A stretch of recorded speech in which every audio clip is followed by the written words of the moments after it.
Bahrudin, sarjana agama. Saya merupakan mahasiswa PPG dalam jabatan tahun 2022 angkatan kedua yang diselenggarakan oleh Winkhas Jember. Hari ini tanggal 19 Juli 2022 kami mengadakan kegiatan UKIN atau uji kinerja. Dalam hal ini kami mengangkat sebuah tema, semuanya bersih, hidup akan menjadi tenang. Demikian videonya. Assalamualaikum warahmatullahi wabarakatuh. Assalamualaikum warahmatullahi wabarakatuh. Waalaikumsalam warahmatullahi wabarakatuh. Tolong sebelum pembelajaran dimulai kita berdoa bersama-sama dengan bacaan Bismillah. Bismillahirrahmanirrahim. Baik, sebelum pembelajaran dimulai akan saya absen terlebih dahulu. Kita akan lebih cepat menghemat waktu. Saya hanya bertanya, adakah yang tidak masuk hari ini? Masuk semua? Alhamdulillah kalau masuk semua. Baik, anak-anak sekalian, setelah kalian sudah masuk semua dan kemarin kita sudah berkali-kali mengikuti pembelajaran tentang pendidikan agama Islam dan budi pekerti. Yang kemarin masih ingat saya menyampaikan tentang apa? Judulnya apa? Jujur, Amanah istiqomah. amanah istiqomah. Coba dari yang sebelah paling timur, apa pengertian jujur? Jujur adalah melakukan segala sesuatu dengan apa adanya. Ya, alhamdulillah masih ingat. Jujur itu adalah melakukan segala sesuatu apa adanya, jadi tidak direkayasa. Kemudian amanah. Coba amanah. Apa sih? Amanah adalah penyampaian kepada orang yang berhak tanpa berlebihan. Tanpa dikurangi dan tanpa dilebihi. Itulah yang disebut dengan amanah. Ya. Selanjutnya yang terakhir istiqomah. Apa? Bapak sini yang mewakili istiqomah adalah melakukan pekerjaan kebaikan dengan cara terus menerus. Baiklah sekalian, itulah hal sesuatu yang harus kita lakukan setiap hari, mulai jujur, amanah, dan istiqomah. Itu adalah menjadi watak dan sifat kita, karena itu termasuk sebagian dari sifat Rasulullah. Baik, sekarang untuk tema berikutnya, yaitu seperti kalian lihat di proyektor, semua bersih, hidup jadi nyaman. Kompetensi awal yang akan saya sampaikan yaitu agar kalian nanti dapat menghargai dan menghayati ajaran agama yang dianutnya. Artinya agama sendiri kamu bisa menghargai. Jangan jadi orang Islam dan dananya Islam tapi tidak menghargai agama sendiri. Contohnya apa? Yaitu pakaiannya Islam tapi senangnya joget-joget di jalanan dengan TikTok dan sebagainya, itu tidak Islami sekali. Ya, itu tolong dilihat, itu bukan Islami.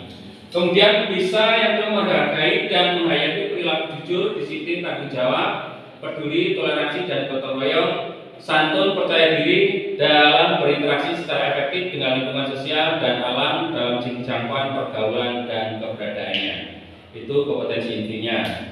Kemudian kompetensi dasar dan indikatornya yang harus kalian pahami, nanti bisa menerapkan ketentuan bersuci dari hadas kecil dan hadas besar berdasarkan syariat Islam. Ini yang diinginkan dari materi ini, kalian nanti bisa memahami apa sih itu yang namanya hadas kecil, hadas besar, dan apa itu najis, ya. Terus kemudian yaitu memahami ketentuan bersuci dan hadas kecil dan hadas besar. Yang selanjutnya yang terakhir nanti kalian dianjurkan untuk mempraktekkan bagaimana tata cara bersuci dari hadas kecil ataupun hadas besar. Ya. Baik, anak sekalian, kita lanjutkan yaitu pada tujuan pembelajaran. Yang mana tujuan pembelajaran ini memberikan kesempatan kalian untuk mengetahui perihal masalah bersuci. Karena bersuci itu ada dua hal. Yang pertama bersuci dari najis, yang kedua bersuci dari hadas. Baik. Selanjutnya materi pada pagi hari ini masalah tohar. Nah ini macam-macam hadas, macam-macam najis, dan tata cara dari hadis, tata cara bersuci dari hadas kecil dan hadas besar. Yang selanjutnya yang terakhir nanti kita akan memahami hikmah daripada tohar. Seperti disampaikan oleh Rasulullah bahwasanya atau dulu satu iman, kebersihan itu sebagian daripada iman. Nah, nanti di sini kita akan memahami toharoh itu ada dua macam, yaitu toharoh dari najis dan toharoh dari hadas. Sekarang kita pecah dulu. Hadas ada berapa macam? Ada dua macam. Nah ini boleh saya tunjukkan.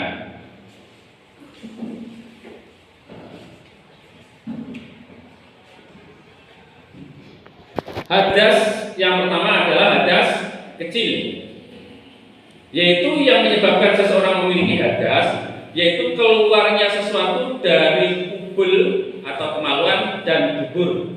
Jadi kalau kubul itu jalan depan, kalau dubur jalan belakang. Metu membesar itik berupa angin atau apa itu, maka nanti wajib itu sebagai hadas kecil. Nanti bagaimana cara mensucikannya? Hilang akal, ini termasuk hadas kecil. Hilang akal itu termasuk tidur. Nah, ini mulai angor, jangan nanti hilang akal nanti ketiduran. Karena orang tidur itu sudah tidak dengar apa-apa, hilang akalnya, ya kan? Yang selanjutnya bersentuh kulit antara laki-laki dan perempuan yang bukan muhrim. Yang keempat menyentuh kubul atau kemaluan dan dubur dengan telapak tangan. Yang dimaksud dengan telapak tangan adalah ini kalau seperti ini dari depan ini yang kelihatan semua, ini namanya disebut telapak tangan. Kalau kamu menyentuh kemaluanmu sendiri baik depan ataupun belakang, maka itu kamu mewajibkan wudu. Karena kalau hadas kecil itu cara mengembalikannya suci yaitu dengan cara berwudu. Sekarang ada hadas yang kedua yaitu hadas besar. Hadas besar itu contohnya, hadas besar itu sesuatu hal yang mengakibatkan cara membersihkannya harus dengan cara mandi besar. Mandi besar maksudnya mandi dengan seluruh tubuh dengan dibarengi niat. Hanya mandinya sama tanpa niat tidak menjadi mandi besar. Bukan kamu setiap hari mungkin keramas tapi tidak niati mandi besar, mandi janabah, maka itu tidak menjadi mandi besar. Yang pertama penyebabnya adalah berhubungan suami istri. Maksudnya berhubungan suami istri orang takon-takonan, Pak ini Pak Jule itu bukan. Ya, maksudnya ya sudah sepatutnya suami istri itu nanti kalian akan memahami. Yang kedua keluar mani. Keluar mani adalah sesuatu hal yang keluar dari laki-laki dari kemaluan depan. Nah, ini dari laki-laki dengan cara mimpi, entah dengan cara disengaja atau dan sebagainya, itu karena banyak cara itu, ya, sehingga itu wajib untuk mandi. Yang selanjutnya, kalian, saya yakin kalau ini semuanya di sini sudah mengalami yang ini ya, sehingga kalian wajib mandi suci setelah haidnya selesai. Nanti secara detailnya bisa nanti dipelajari selanjutnya. Sebenarnya kapan atau dikatakan sudah suci atau belum. Yang keempat melahirkan. Saat melahirkan, walaupun kalian tidak keluar darah, misalkan harus melahirkan hari ini, besoknya tidak keluar darah, maka itu tetap wajib mandi. Apa ada Pak orang yang melahirkan tidak mengeluarkan darah? Ada, kadang-kadang ada. Ya. Kalau pada umumnya yaitu mengeluarkan darah. Yang selanjutnya yaitu nifas. Nifas ini adalah darah yang berhubungan dengan kelahiran. Ada kelahiran normal ataupun tidak normal. Yang normal yaitu bentuk bayi yang nantinya wujud seperti kamu. Ada juga yang prematur, mungkin melahirkan 3 bulan, 2 bulan, ini biasanya janinnya tidak hidup, itu pun juga akan mengalami nifas, pendarahan biasanya. Nah itu umumnya berapa? Nah, nanti kita pelajari di pelajaran yang berikutnya. Meninggal dunia. Meninggal dunia itu wajib mandi. Makanya jangan heran kenapa orang mati itu mesti dimandikan kalau berangkat ke kuburan, ya kan? Nah, itu memang termasuk hadas besar, orang kalau meninggal wajib dimandikan karena akan menghadap Allah harus dimandikan. Bahkan caranya pun nggak bisa wudhu ya diwudhukan, ya kan? Pernah lihat orang yang dimandikan yaitu dengan cara diwudhukan dulu pakai gembor atau apa ya kan? Nah itulah. Kemudian ada sekalian sekarang dari najis. Najis tadi dibagi menjadi 3. Yang pertama mukhafafah, yang kedua yaitu mutawasithah, yang ketiga yaitu najis mughalladhah.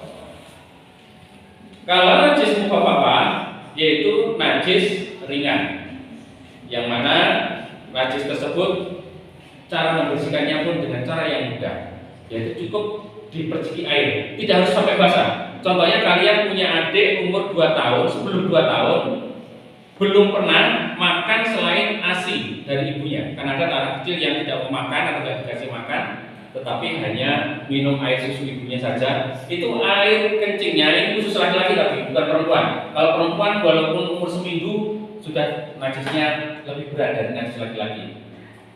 Nah ini anehnya memang di situ, itu syariat ya. Kalau laki-laki umur 2 tahun belum makan yang lain, termasuk najis mukhafafah, itu cukup dipercikan, tidak harus, karena tidak bau kencingnya bayi yang masih minum susu ibunya. Nah, ini. Yang kedua najis mutawasithah adalah najis pertengahan.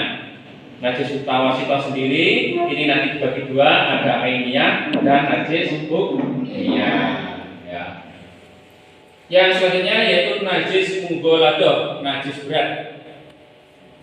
Nah, perbedaannya kalau najis dengan hadas, kalau najis ini memang pembersihannya dengan air, tapi tidak perlu adanya dengan wudu, dengan niat dan sebagainya, tidak perlu. Kelihatan najisnya ada, kemudian dibersihkan, hilang bau, hilang rasa, hilang warna, maka cukup sudah dianggap bersih. Makanya biasanya kenapa ada orang membersihkan lantai di masjid karena air itu bisa dicium-cium, ya kan? Itu kalau masih ada baunya, bau tembelek, harus dicuci lagi. Walaupun sudah tidak kelihatan. Inilah najis yang pembersihannya pakai air, tidak perlu dengan yang lainnya. Nah, anak sekalian, kita akan mempelajari mandi wajib. Ini termasuk adalah sebagian daripada thaharah. Yang mana mandi wajib, saya yakin semuanya sudah paham ya. Kalian kan sudah mengalami mandi wajib semua, ya kan? Mandi wajib tanpa diniati maka mandimu tidak sah, sholatnya tidak sah, ngajimu dosa dan sebagainya. Jadi makanya bulan ini pokok banget. Karena apa? Misalnya kamu mandi sama udah diguyur, tapi tidak diniati. Nah ini tidak diniati, maka kamu dikategorikan masih mandi biasa. Terus sebaliknya bagaimana Pak? Saya karena takut, tapi saya tidak merasa hadas Pak, hadas besar. Saya langsung setiap mandi itu saya niati mandi besar. Apa boleh Pak? Boleh apa enggak? Tidak boleh. Karena ibadah mandi besar ini adalah termasuk ibadah. Kalau kita setiap mandi kita niatkan mandi besar, padahal kita tidak mendapatkan hadas besar, maka itu namanya main-main. Model kalau sholat duhur itu kan kewajiban. Mandi ini juga kewajiban. Kamu tatkala sholat duhur, tidak waktunya sholat duhur, kamu bilang sholat duhur, itu namanya main-main. Ya, itu justru berdosa. Bisa dipahami ya? Nah, baik teman sekalian, sehingga saya simpulkan, kalau hadas kecil cara penghilangannya dengan wudu, hadas besar maka penghilangannya dengan mandi besar. Mandi besar atau wudu ini bisa digantikan dengan tayamum. Nah, bisa digantikan dengan tayamum. Tayamum itu seperti apa? Itu sebenarnya sangat mudah sekali. Itu kalau secara akal orang mengakal seperti itu nggak masuk akal. Karena contohnya begini hanya cara melakukan tayamum. Ini menepukkan tangan, misalkan ada ini tembok atau apa yang ada debunya ditempelkan. Kemudian ditepuk-tepuk, sudah hilang, dimasukkan ke muka, setelah tepuk lagi plek, itu digosokkan ke tangan yang kanan dulu, digosok, terus kemudian tangan kiri, cukup sekali, ya, cukup sekali, sudah selesai, hanya begitu saja. itu sudah bisa menggantikan wudhu atau bisa menggantikan mandi. Mandi dengan tayamum bisa. Orangnya sakit, misalnya kalau kena air sampai sakit itu bisa digantikan dengan tayamum. Baiklah anak sekalian, itu yang dapat saya sampaikan. Tolong sekarang kita diskusikan. Silakan dibentuk kelompok diskusinya. Seperti biasa, kelompok Mawar tetap di sebelah timur, kelompok Melati di tengah, kelompok Andre di belakang, di paling barat. Silakan dimulai mengumpul, silakan untuk mendiskusikan.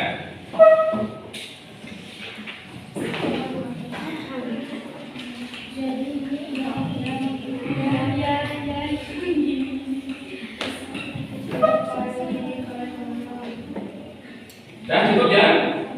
Kalau sudah cukup kita mulai sekarang membacakan dari hasil diskusinya. Kalau dari kelompok Mawar terlebih dahulu maju ke depan untuk membacakan hasil diskusinya yang akan diwakili oleh Dianita. Silakan ya. Di sebelah sini.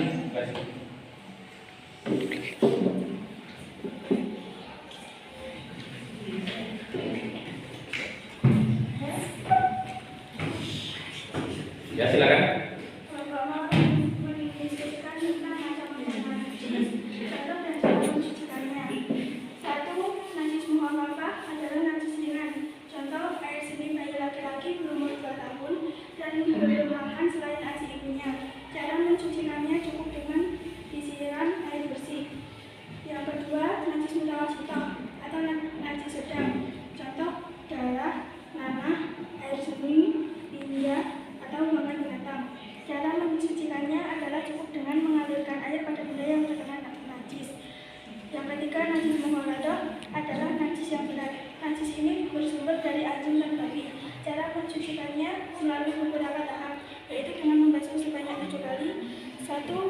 Satu kali diantaranya menggunakan air yang bercampur dengan garam. Sudah cukup. Ya, terima kasih. Tepuk tangannya buat kelompok Mawar. Selanjutnya yaitu dari kelompok Melati. Ya, silakan yang mewakili untuk maju ke depan.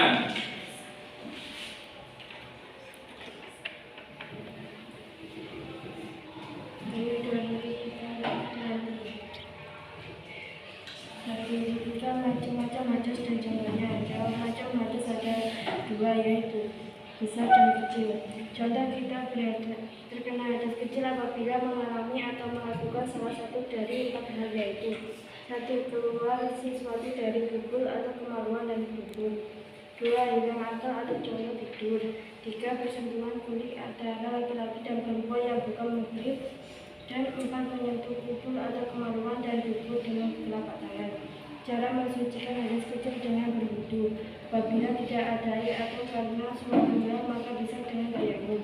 Contoh hadis besar, kita terkena hadis besar apabila mengalami atau melakukan salah satu dari 6 perkara, yaitu: 1. Berhubungan suami istri atau sepupu. 2. Keluar mani. 3. Haid atau menstruasi. 4. Melahirkan. 5. Nifas. Dan 6. Meninggal dunia. Cara mensucikannya adalah dengan mandi wajib, yaitu membasahi seluruh tubuh dari ujung rambut sampai ujung kaki. Apabila tidak ada air atau karena sesuatu maka bisa dengan tayamum. Cukup? Ya, terima kasih dari kelompok Melati. Tepuk tangannya. Ya. Kemudian yang terakhir dari kelompok Andre. Ya, silakan yang mewakili untuk maju ke depan.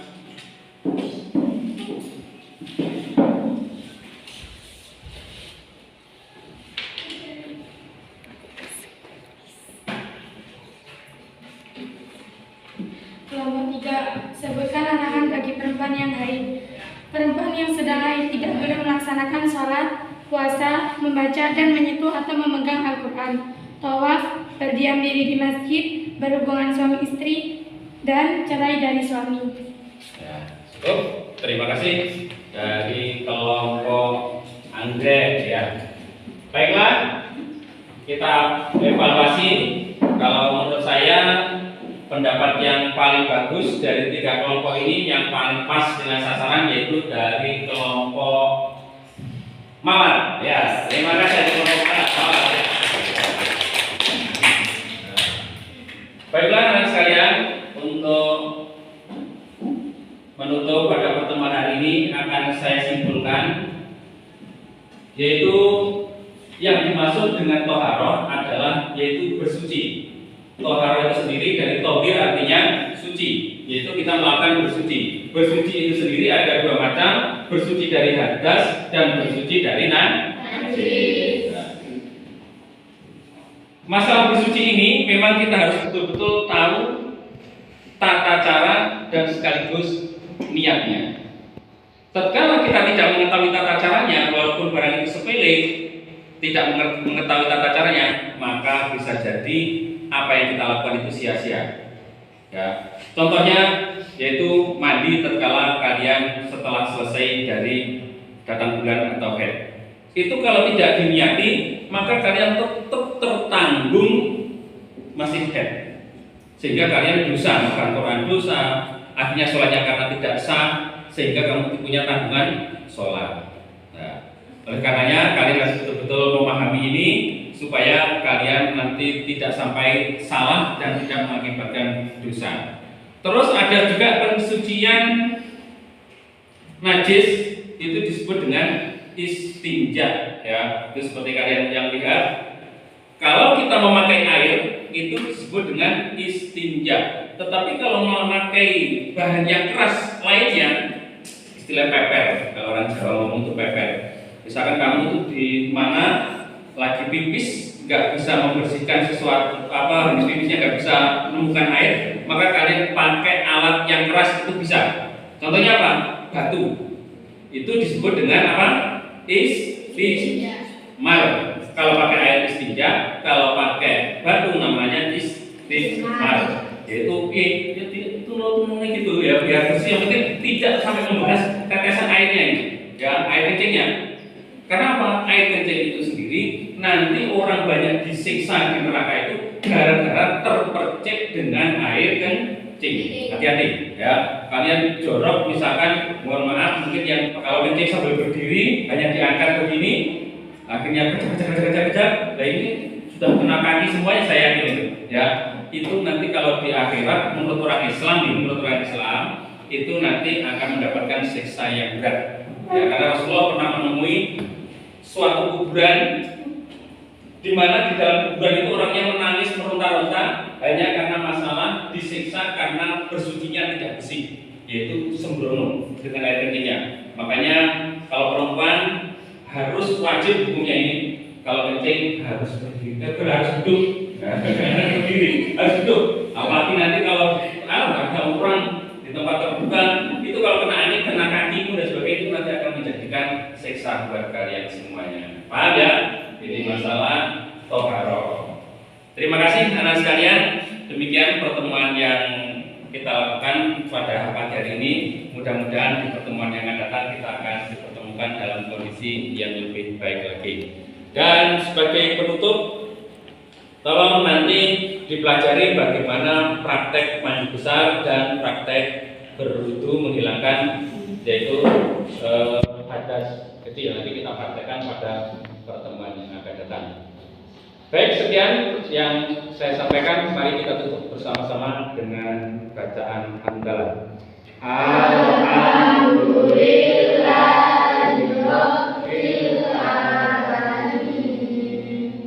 Sekian, terima kasih. Assalamualaikum warahmatullahi wabarakatuh.